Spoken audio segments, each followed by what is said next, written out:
Welcome to Amish Roots, Plain Talk in a Modern World. Thank you for joining me.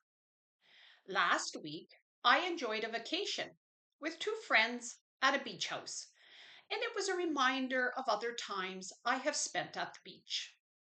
Like the very first time, as a 9-year old, there was a conservation area near our farm, within horse and buggy driving distance.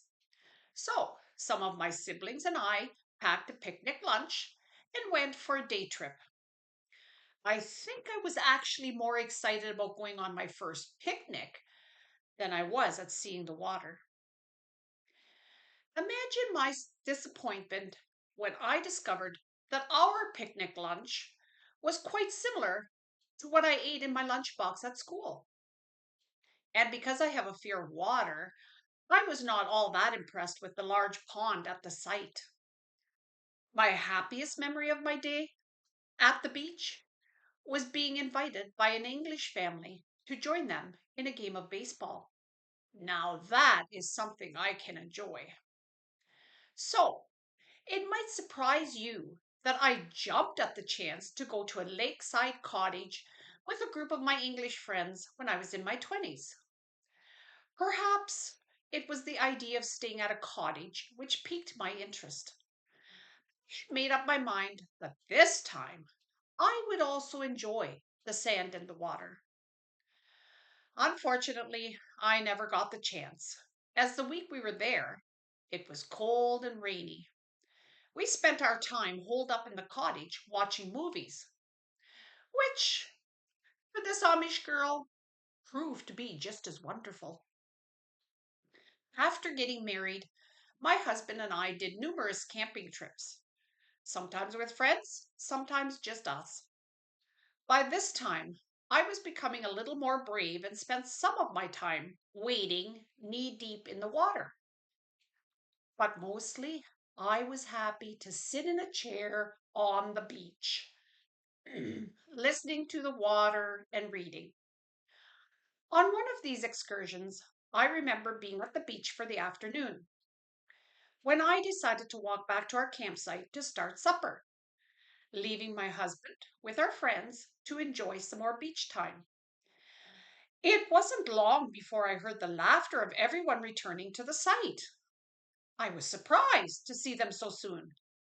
But then I learned that my husband had met with misfortune.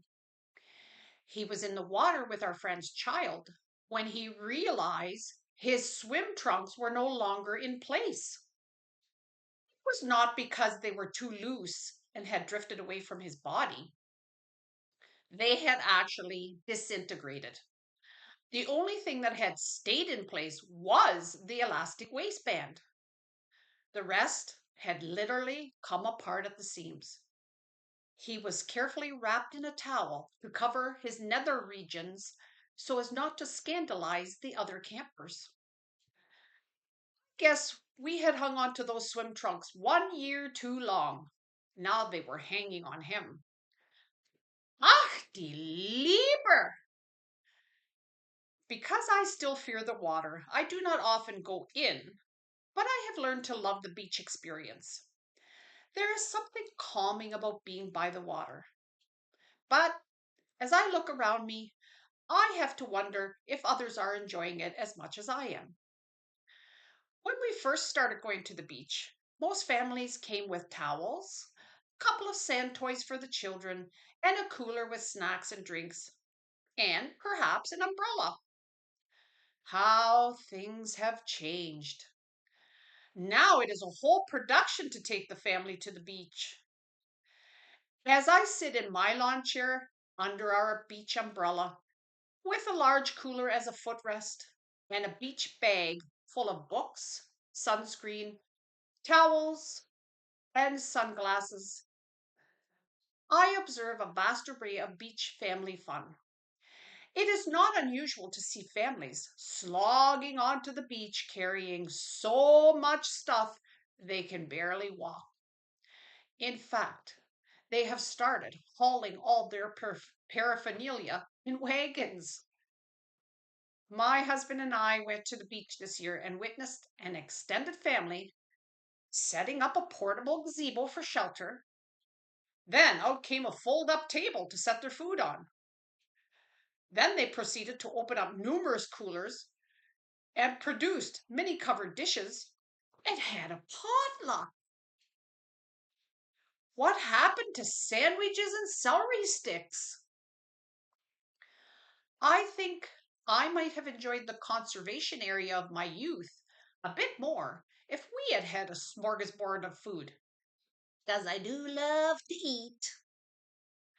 Another family came trudging in, overloaded with things. The man started immediately setting up chairs, an umbrella, and then began the laborious task of blowing up numerous inflatables for the children to use in the water. In the meantime, the lady was slathering sunscreen on the three children as they danced about impatient to jump in the water. By the time everything seemed to be in order, I was exhausted watching the process and I wanted to have a nap. The man also looked ready to catch his breath. I imagine he had used it all up with the inflatables and seemed ready to sit back in his chair. But it was at this point one of the children needed to use the bathroom. Ah, was jetzt? Which means, what now? It all looks like so much work just to have fun. What happened to a pail and a shovel to build a sandcastle? We did not see much of that, although I have to admit that we did not see many electronic devices either, which was nice. I give the parents all the credit in the world for venturing out with their children to enjoy the great outdoors. But you can rest assured that if I had children, we would have our beach day in the backyard with a plastic wading pool full of water, towels to dry off with, easy access to a bathroom where they do not need me to take them, me sitting in a lounge chair on the deck with a good book, keeping an eye out for any disagreements, feeding the children freezies, waiting for my husband to grill hot dogs on the barbecue, while we wait for our children to grow up so that we can go to the beach. Ah, the sounds and smells of summer. Mach's gut, and we'll see you next time on Amish Roots.